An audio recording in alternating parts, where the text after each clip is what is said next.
Good afternoon, everyone. My name is Dick Honish. I'll be our facilitator for our session today. Our topic today is shut down, shout out, or check in, how to communicate better in tough times.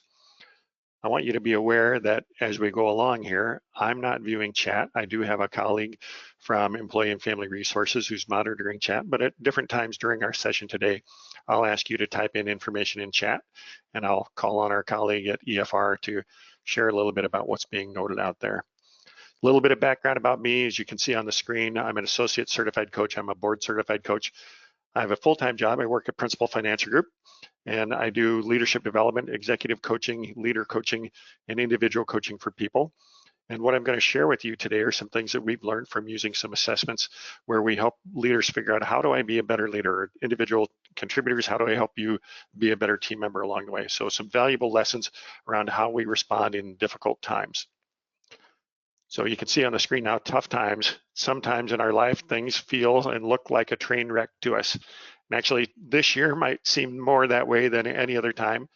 If you just type in chat right now, type in one thing that's going on for you that might be causing you to feel like, oh, this is a tough time, this is a difficult time, a challenging time for me in some way, shape, or form. I have an idea on what things you would be typing in out there. I certainly have things going on in my life that cause me to feel like this year, today, this week, different things are feeling like part of that train wreck for me. And Joanna, if there's anything being typed in chat out there you want to jump in with, that would be great. Sure, I'm seeing COVID come up several times. That's kind of a no-brainer. Uh-huh. Work life, home life, kids being at home, financial stress, Yeah. self-quarantine, Yeah. contract tracing for staff, Sure. helping employees get through sickness, politics, lack of social contact, remote learning, alone time. All right. Yeah. They're just All right. rolling in. Yeah, lots of things. Yeah. So everybody has different issues, some of these bigger stressors than others. But part of our challenge is when we face these tough times, these train wreck times, we might not be aware of it, but we change how we communicate with other people in some way, shape, or form. And we're going to talk about some of those things that might show up for people. So our objectives for today, we're going to first talk about, do we notice how we communicate differently in those tough times? I'm going to share one quick example. This is maybe about 5 or 6 years after I married my wife. We've been married 33 and a half years. One evening, she said to me, "What's bothering you?" And I said, "What do you mean, what's bothering me?" "Nothing's bothering me." She says, "Yes, there is. Every time that you're upset about something, bothered by something, you stomp around the house." I said, "I do not stomp around the house." She says, "Yes, you do. You change how you walk." And I thought, that is so ridiculous, so stupid. Disagree with that. But then I noticed over the following weeks when I did have those times where I felt angry, upset, bothered, concerned, alarmed, whatever emotion, strong emotion you want to choose, I noticed, oh my gosh, she's right. I do walk differently. I do stomp around the house. So my body language, my tension shows up in my legs in some way, shape, or form. And I didn't realize at that time that I was communicating differently. And in my case, I was actually communicating less. So we'll talk about how you might communicate differently or what you might notice in other people or notice in yourself. We'll also talk very briefly about why we and others communicate differently. We have different motivators for why we communicate the way we do. These are things that stem from lessons we learned early in life. And I'll talk more about those in just a moment. And then what we're going to close with is identifying some ways that you can communicate more effectively, because if we don't communicate effectively, what happens is we run into risk of derailing our relationships. And our relationships could be our relationships with our boss, our best friends, our spouses, our kids, anybody who's important to us. And so I'm going to offer some tips and techniques that can help you communicate more effectively and keep your communication on track so you don't derail in some way, shape, or form. So very broadly, there are 3 ways that communication changes and some reasons why. Some of us, when we're stressed, fatigued, disengaged, not paying attention to what's going on, maybe distracted from our work, distracted from our relationships, we get quieter in some way, shape, or form. So we zip our lips. And the reason we do that is somewhere along the line in our lives, we learned that we are safer if we don't speak up. I might be feeling something in my heart or in my gut. There might be something on my mind, but what I'm not doing is I'm not letting those things come out through my mouth. Because in the past, when I shared those things, other people had strong reactions. They blamed me, they accused me, said it was my fault, whatever it might be, or I got in trouble in some way, shape, or form. So I learned it's more appropriate for me, safer for me, wiser for me if I just get quieter and don't talk about it. Some of us, we learned a different lesson. We learned that if we get louder and we amplify ourselves in some way, shape, or form, what we're going to do is we're going to dominate in some way, shape, or form. And when we dominate, we drive other people away. So in a sense, we win. Hey, I get more vocal, I get angry, I get upset, I cause other people to want to withdraw from my company, I get my way. Maybe they're not doing exactly everything that I want, but communicating more loudly in different ways helps me win out in some way, shape, or form. So the lesson I learned is I want to win, so loudness can help me win. I'm going to go to loudness. If I learn, hey, getting louder gets me into trouble, I'm not going to speak up. Staying safe is a way for me to win as well. And the third thing that people sometimes do is they check in more because we feel safer when we make sure of things. And if you've ever worked for a boss who micromanages along the way, you probably felt that in some way. The boss checks up on you. Hey, what's the status of this? How's that going?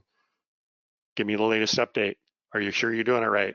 They check in with you all the time because they're concerned that you're not going to live up to their standards in some way, shape, or form.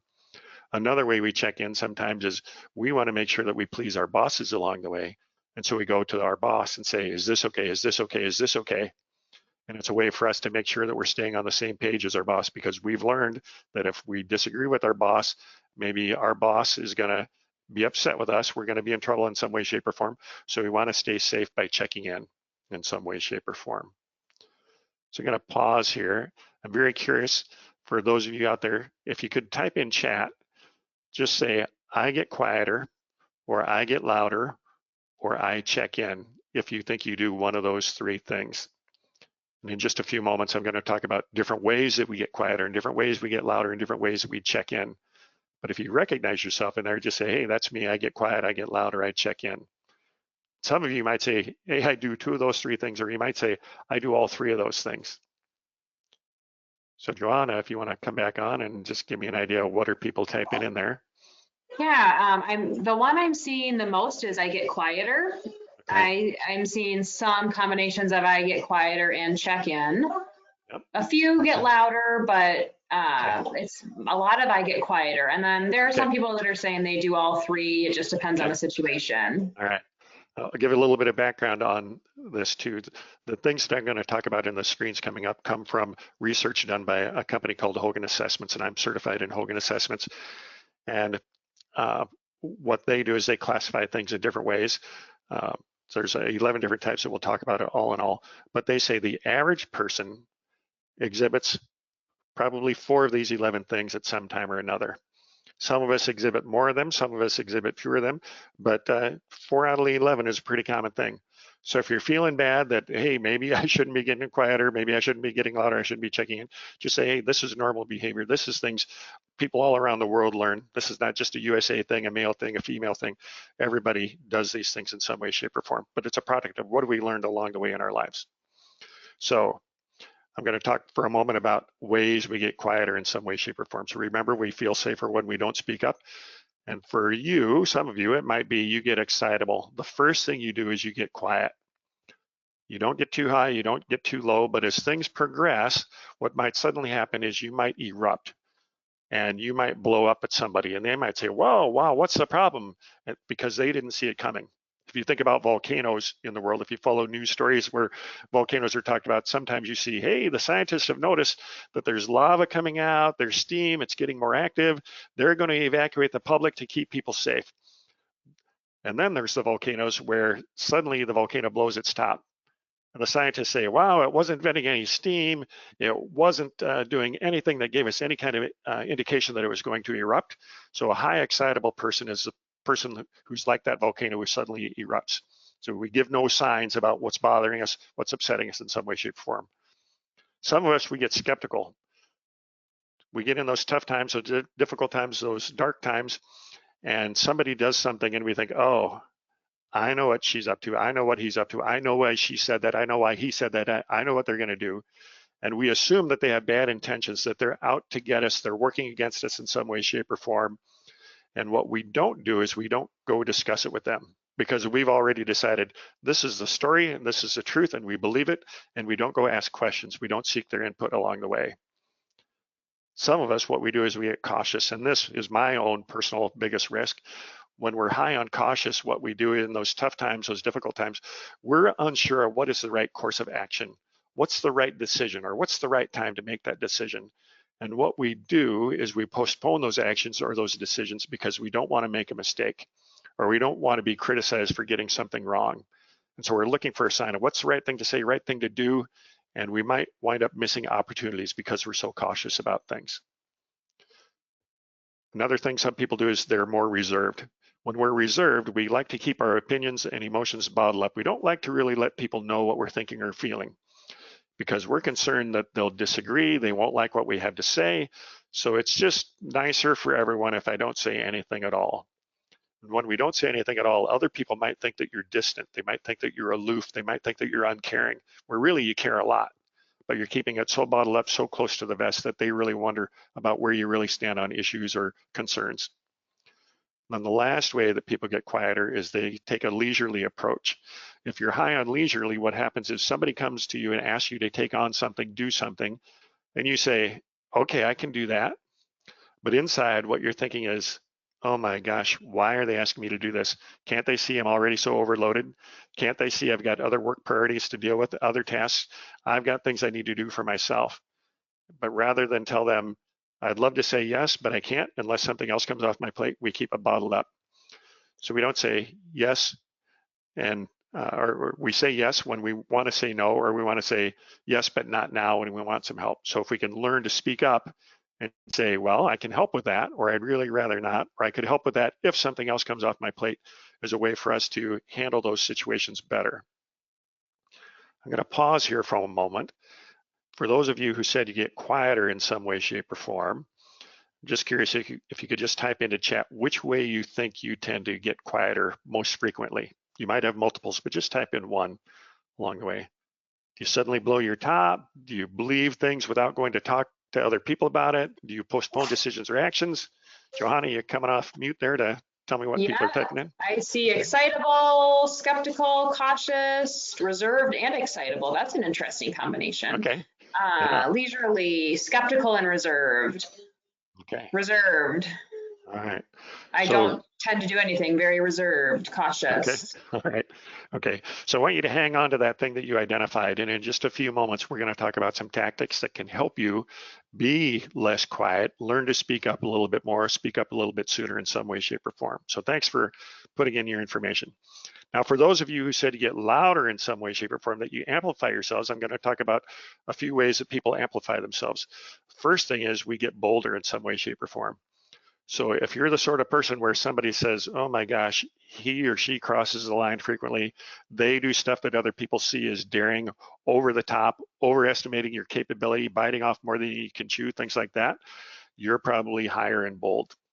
And actually, I'll tell you one thing too. These things that I'll talk about on this particular slide, Hogan's research shows that if you're in a sales role, these get louder types of behaviors actually help you succeed. Because if you're bold, you might be willing to speak up and try to overcome a customer's objection when they say, no, I don't want to buy the product. Another way we get louder in some way, shape, or form is we become more colorful. We become the center of the story, more dramatic, more stagey in some way, shape, or form. So you think about the people in your life who you know.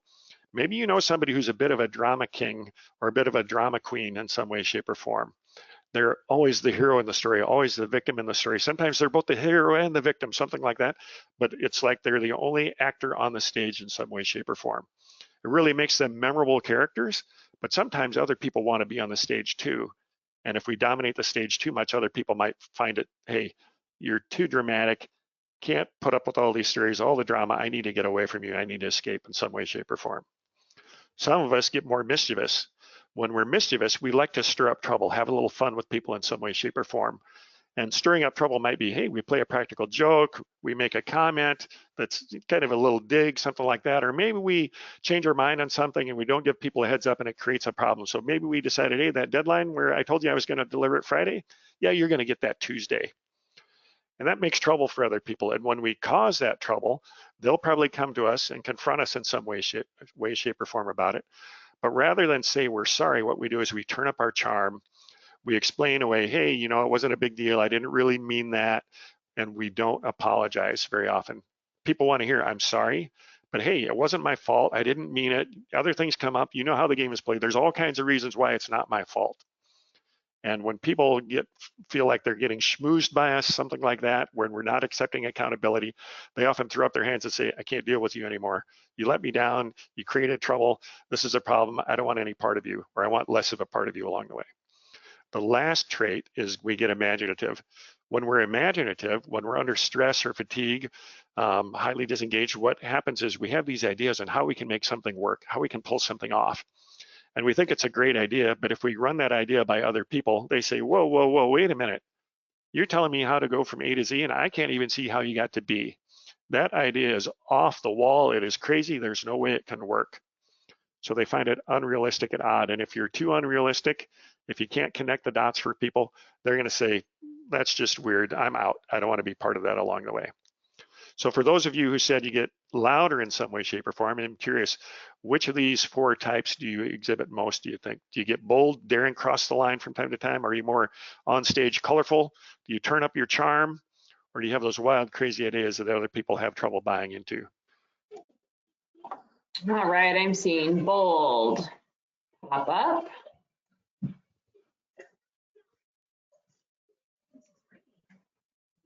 Anything else coming in? Well, I talk none. I talk louder or over them. I guess that is bold.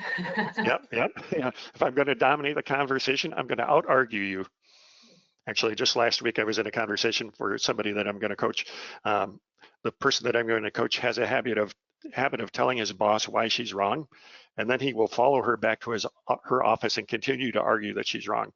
Probably a high bold person. Yeah. Okay.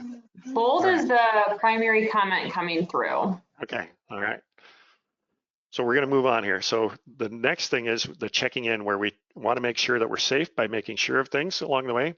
So people who are high diligent, you're the people, or we're the people, I'm actually high diligent myself.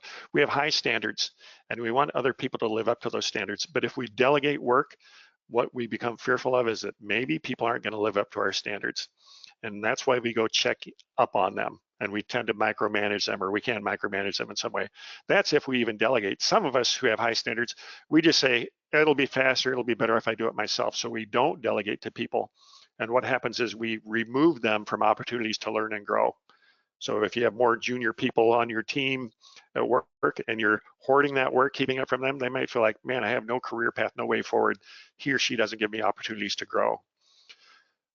So anyway, being diligent, we got to learn how do we communicate those standards and expectations? How do we get more comfortable delegating along the way? The next way that people check in is we get dutiful. When we're dutiful, we want to be loyal to that boss. We want to be on the same page. And as I mentioned earlier, we check in with the boss to make sure, are we pleasing you? And also, we want to avoid disagreeing with the boss. Hey, the boss is always right. If you're going to be wrong when the boss is wrong. It's a way to get along in this organization. It's a way to play it safe. And the downside of being high dutiful is if you check in with your boss too much, your boss might start to think, doesn't he or she have confidence in her or his own capabilities?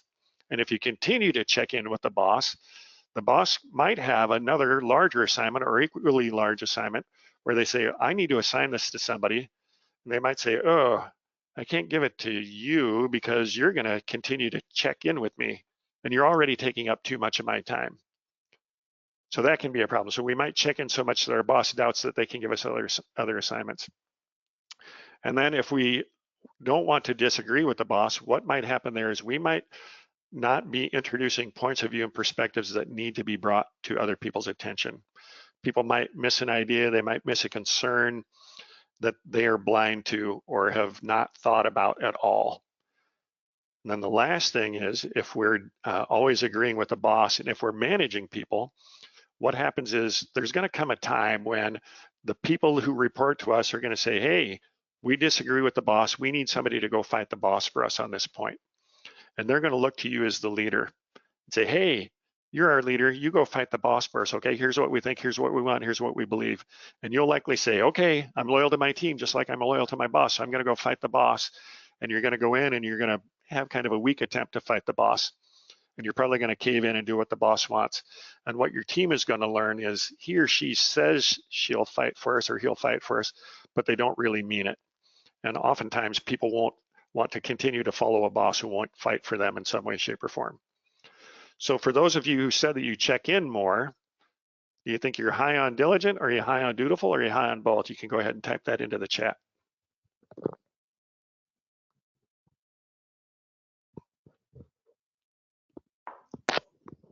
And Johanna, if you want to. Diligent is coming through the most. Okay. Not as many choices here. I think diligent is really the one that I see most in the workplace. We have a dutiful though. They have a dutiful. All right. Okay. I'll tell you too, on the assessment, the Hogan assessment that measures these, my dutiful score is a 6. So I'm willing to disagree. And I think, well, sometimes, I'm child number 8 out of 12.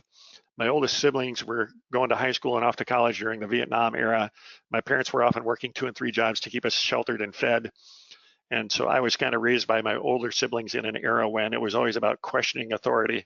So I thought, well, I can see where I got my low dutiful side in some way, shape, or form. All right.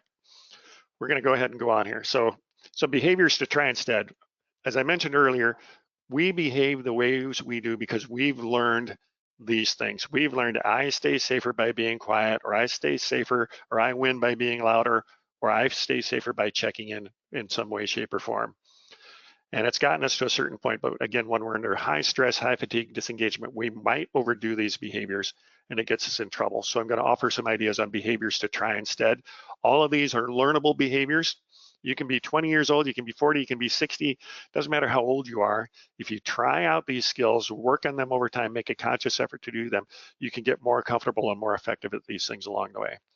So for those of you who get quieter, and I'm one of you, it can help to clarify our thoughts and feelings by using simple phrases like, I think blank, or I feel blank, or I need blank from you.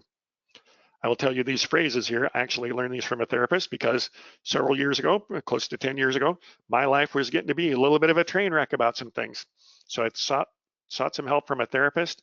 And she said, after a number of sessions, she said, Dick, I need to share an observation with you. She said, you're very good about putting other people's needs ahead of your own, and you're terrible at letting other people know what you need. And so she gave me a 3x5 index card. She said, I want you to practice using these phrases, because if you can use these, what you do is you communicate to other people what you need. And when you can communicate that to them, there's a chance that they'll respond in a positive way for you. But if you don't share these things, if they're going to respond in a positive way, it's going to just be by chance.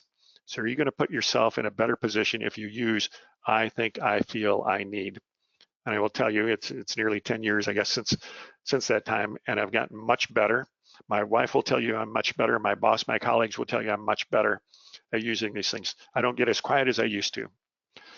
Another thing is you can practice stating those thoughts, feelings, and needs. Rehearse it with a confidant. If you're not sure how to express it with somebody else, go to your best friend, your key partner, whether that's at work, outside of work, and practice it and say, hey, I need to talk to somebody about topic X or Y, and I need to express some things. Can you help me rehearse it? So ask for that. The more you can rehearse it, the better it feels for you to do it. You're going to find your right way to deliver those messages.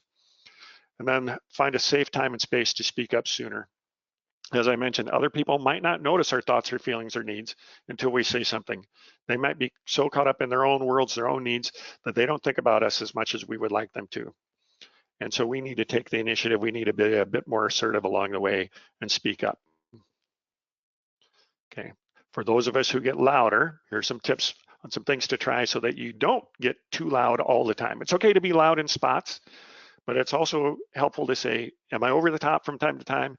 If I am over the top from time to time, how can I dial that back in some way, shape, or form? And one of the things to do is just be aware of your own limits. What are your abilities? What's your value to the organization? What's your value in the relationship? What are the boundaries that other people have? And let's be respectful of those boundaries from time to time. And let's maybe not seek to cross the line all the time, not seek to dominate. Maybe we need to be respectful of other people's boundaries and stay on our side of the fence. Maybe we need to be more attentive to their needs. Maybe we need to hear those voices who say, hey, you're overestimating your capabilities. You're not as great as you think, something like that. And kind of humble ourselves a little bit and say, okay, I can tone that down in some way. Another thing we can do is drop the drama. Again, if we're the drama king, drama queen, the story's about us all the time, what we might need to do is learn how do we share the stage with other people? How do we let other people express their views, play their roles, be seen and heard as well? It's not all about us all the time. remember there's other people's in the stories around us. And then saying I'm sorry is helpful for those of us who are high on that mischievous side, except that sometimes we share some of the blame. Maybe it's fully our fault. Maybe we need to take all the blame. Rather than shift the blame or try to schmooze our way out of it, we just need to give an honest, I'm sorry, I'll try to do better. Part of the work I do in my full-time job is I work with executives and leaders in the organization, and there are leaders who like to shift blame. My project didn't get delivered, it wasn't on time, it was technology fault, it was somebody else's fault, it was his other business area's fault. It's really helpful to say, you know what, we have accountability in that. I'm sorry, we're going to commit to doing better going forward. And for those of you who get a high end on the imaginative side, those wild, crazy ideas, do a reality check. Ask other people, does this idea make sense? Do these plans make sense in some way, shape, or form?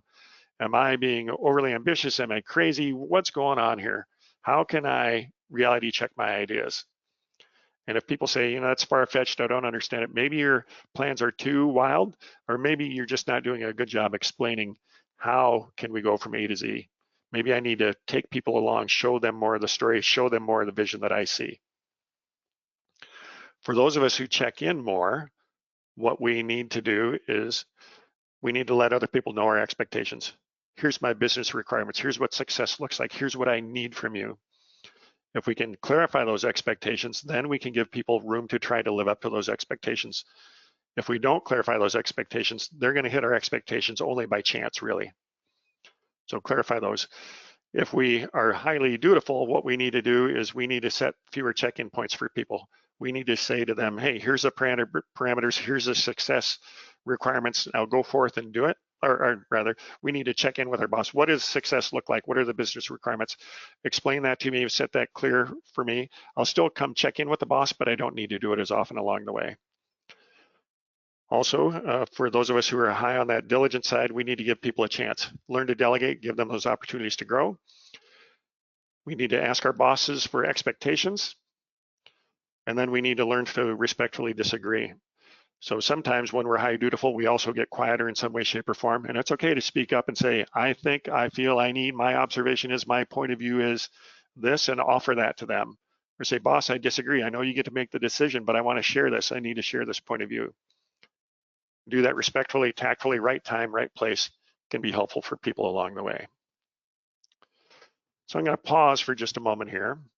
I threw a lot of different techniques at you. I'm curious, could you type in the chat, what did you see as a technique, whether it's for checking in, turning down the get louder part, or speaking up more? What did you see that was helpful for you that you think, hey, I could do that. I think that might help or work for me in some way, shape, or form. And actually, just for benefit, I'm going to back up a couple of screens just so people can see. And there's a get quieter, clarify your thoughts, say, I think, I feel, I need, practice stating things, find a safe time and space. Get louder, we just kind of need to dial it down, let other people have some of the stage, etc. So Joanna, what are people typing in there that they're saying is helpful in some way? Find a safe space to speak up sooner, speaking up sooner, finding more humility, being aware of my limits, speaking up sooner at the right time, using I feel, think, need, yeah. Finding a safe time and space. I tend to hold on to things and wait too long to bring it up. Okay. Lots of great insights in there. We are going to stay on the line for like 10 or 15 minutes. We're right at our 2:30 end time here, but we have time to take some questions from people. So if you want to stay along the line, what I'll ask you to do before we get to the Q&A, and actually Johanna has a screen or two that she's going to cover just real briefly.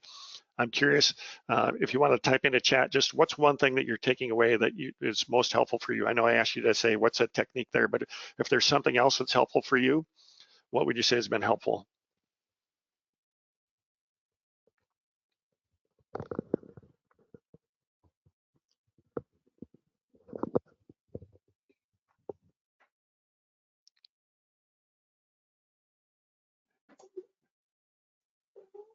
All right. Johanna, it sounds okay. Yeah, we have someone saying wanting to listen more, becoming more aware of my habits and tendencies, so self-awareness.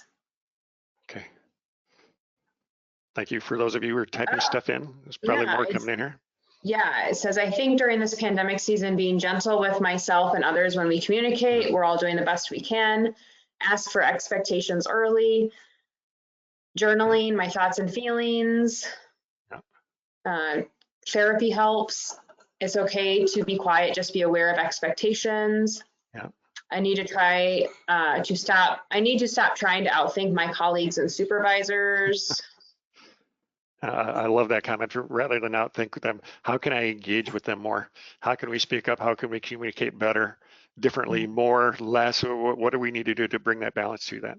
Thanks for whoever put that in there. This is one that I can definitely relate to. Realizing that I keep a lot of my thoughts to myself, but I need to communicate those to others around me.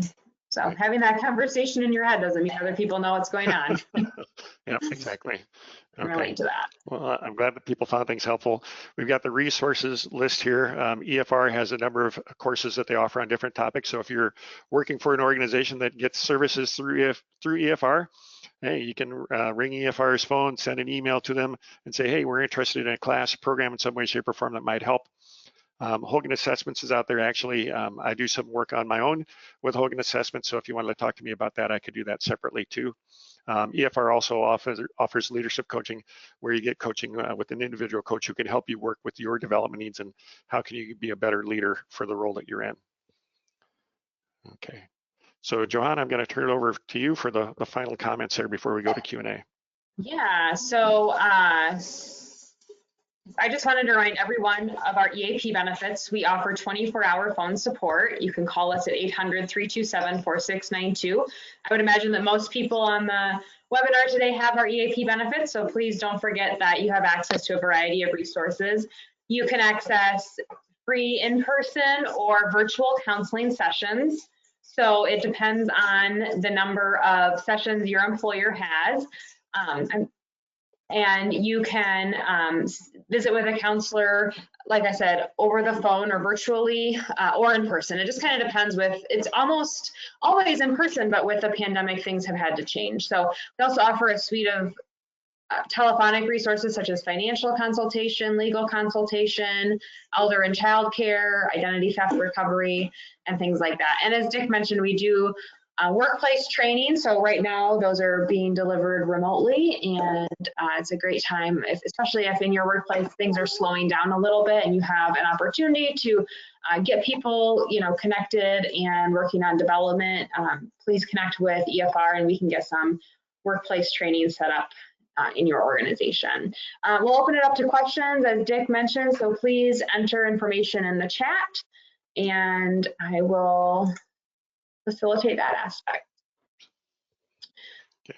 Someone says, I'm fairly new to the organization where I work and I started my job virtually.